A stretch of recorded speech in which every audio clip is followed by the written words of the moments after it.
Okay, so we are still on computing limits of piecewise functions. Okay, I have already made a video explaining how to go about these types of questions. Okay, so if you haven't watched that video, you can check in the description for the link to that video also. Okay, so now let's get back to this question. So you've been given f of x, which is equal to the square root of x minus 4 if x is greater than 4, and then 8 minus 2x if x is less than 4. And we are to determine if the limit of f of x as x approaches 4 exists. Okay, so now let's look at how we are going to go about this question. Okay, so for limits, we don't focus on the value of the function at that particular point, okay, but we focus on the value of the function as we consider values that are very, very close to the given point, okay. So in this case, we've been given that x is approaching 4, okay. So we don't focus on the behavior of the function at 4, but we focus on the behavior of the function for values that are very, very close to 4, okay. So what we do is that we consider the limit of values that are very close to 4 but are less than 8, and then we consider values that are very close to 4 but are greater than 8, and then we look at the limit value that the limit from both sides approaches, and then we use that to determine the limit of what the given function. Okay, so let's look at what I'm talking about. So to compute this limit, what we do is that you compute what is known as the one-sided limit, okay, which are the left hand side limit and then the right hand side limit, okay. The left hand side limit refers to computing the limit of the function by considering values that are closer to 4 but are less than 4, okay. And then the right hand side limit refers to computing the limit of the function by considering values that are very close to 4 but are greater than 4, okay. So that's what this means. So let's look at the left hand side limit.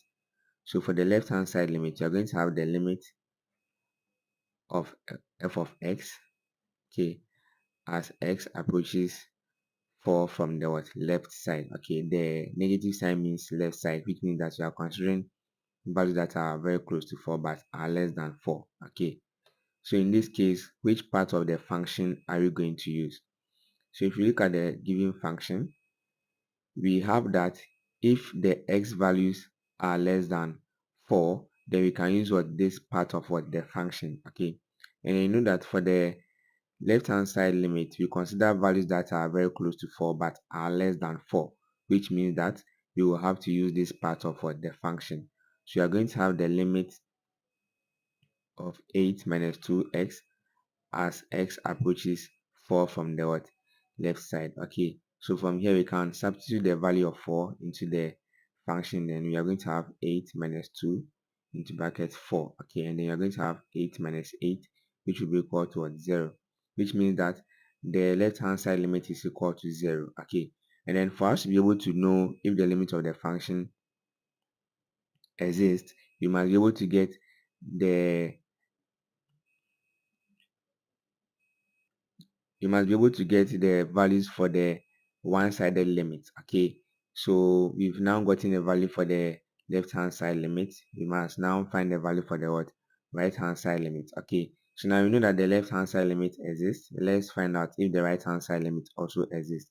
So for the right hand side limit, that's going to be the limit of f of x as x approaches 4 from the right hand side, which means that you're going to consider values that are very close to 4 but are greater than 4.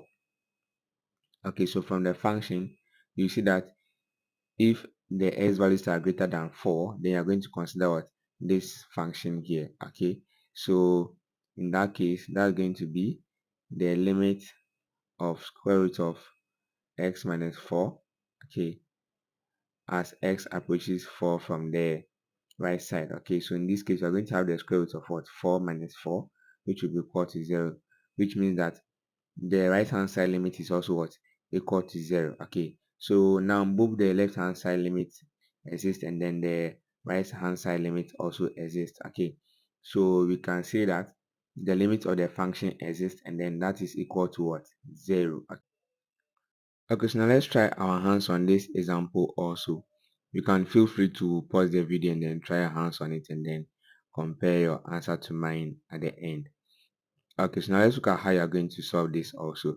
So we've been given the function g of x to be equal to x plus 1 if x is not equal to 1, and then pi if x is equal to what? 1. And then you have to find the limit of g of x as x approaches 1. Okay, and then we know that our main focus is on the value that the function approaches when we consider values that are what? Very close to what? 1. We don't focus on the value of the function when x is equal to what? 1. Okay, so in this case you see that the function is defined when x is equal to 1 to be pi, but that's not our main focus here, so you can see that the limit will be equal to pi, but our main focus is on the value that the function approaches as we consider the values that are very close to 1 from both the left side and then the right side.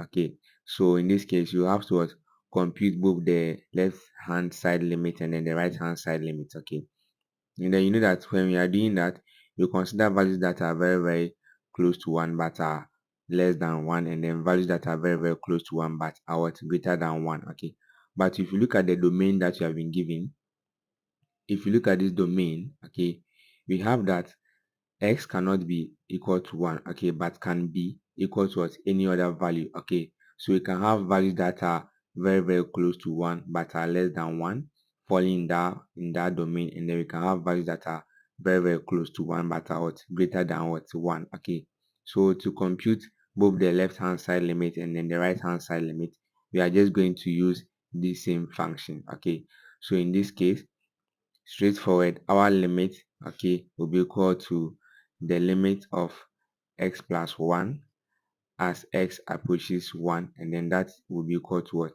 1 plus 1, and then this will be equal to 2. This because if you compute for both the left hand side and then the right hand side, you are just going to be using the same function here. Okay, so there's no need for you to compute them separately. Okay, you can just compute them straightforward because they all fall in this domain. So that's how to go about this question. So you see that although the function was defined at x is equal to 1, but that was not our main concern. Our main concern is the value that you get for the function when you consider values of x that are very close to x but not equal to what? X.